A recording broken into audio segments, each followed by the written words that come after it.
Treating one cancer patient may require average of 300 million, which should come from somebody, either a donor or a government or you, the person suffering the disease. So it is a very big burden. There are over 100 types of cancer. Some of them form swelling, which you call tumors. Some of them don't cause swelling, like cancer of the blood. They don't cause those swelling. But not every swelling in cancer. Others, they are like a dormant anthill, like anthill that grows. The most recent data released, which analyzed globally, but for Uganda, is showing that you have 29,000 new cases. When you see the term of the speed of the disease, it started below what was 5 years ago, the 35. Then expect 18,000 people to be dying per year, and then you expect 59,000 to be able to receive care from the cancer treatment facilities. How big is the problem when you look at male versus female? In women, the two big cancers, cancer of the cervix, cancer of the breast, almost taking half. They did almost make half of the burden of the problem. That information is very important, that pie chart. It means if you, in your individual level, if you cannot have money or time to screen for all these type of cancer or to investigate them, at least struggle for those two. Because you have higher probability, higher possibility of developing those two as a woman. As a man, cancer of the prostate, cancer of the esophagus, okay? Cancer of the liver, and another type of cancer called Kaposi sarcoma. Kaposi sarcoma in Uganda fall under group or category they call HCP. We say Umutalina HCP. But later on, that HCP can advance, bring a type of cancer we call Kaposi sarcoma. For most cases, it's associated with people living with HIV. And it is true, there's a virus that causes this disease, which can also be passed through sexual intercourse, as I will tell you later on. But if you have that virus, but your immunity is okay, for most cases, you are less likely to develop this cancer called Kaposi sarcoma.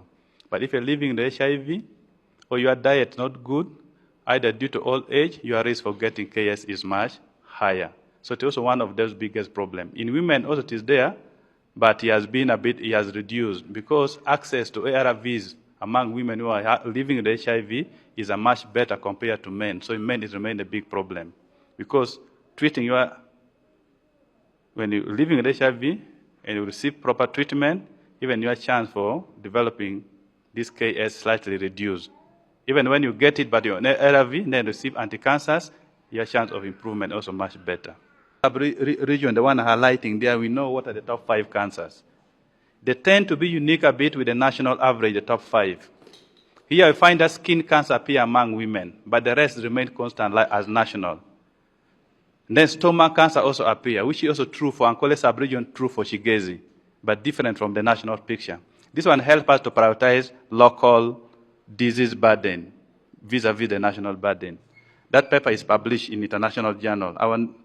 When you put those names or you put that reference name, DOI is digital object identifier. When you put it, it will bring for you this paper, you read the detail. You can see Urenzori, which district will lead in cancer burden. From number 1 maybe to number 10, you can see it from that paper.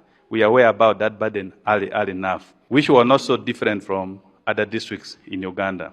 If one instead districts like Kampala, Gulu, Kabarole, having higher burden compared to the rest. Modifiable, you cannot avoid them, either genetic in nature, maybe family history, your age, as your age risk for cancer goes higher. Those are things we cannot put them under control. But based on evidence, these things that you cannot avoid, they constitute between 5 to 10% of risk of developing cancer, small percent. 90% of the time, the cancer someone develops is mainly from what you can avoid individually, through community-wide efforts, or through government policy efforts. So everybody has a responsibility. We call them modifiable risk factors. How do they stand in Uganda? The biggest risk factor influencing cancer rates in Uganda, the biggest of all, the last one I put, the infections. HIV increase the risk for cancer. Human papilloma virus increase the risk of cancer, cancer of the cervix, penile cancer, anal cancer, and oral cancer. So HPV causes cancer where you place it. If it is penile vaginal sexual intercourse, the risk is higher for cervical cancer. If you use oral sex, the risk is higher for cancer of the oral cavity. For homosexual and lesbian, the risk is higher for those areas, anal cancers, even penile cancers. But the biggest problem is cancer of the cervix caused by that HPV.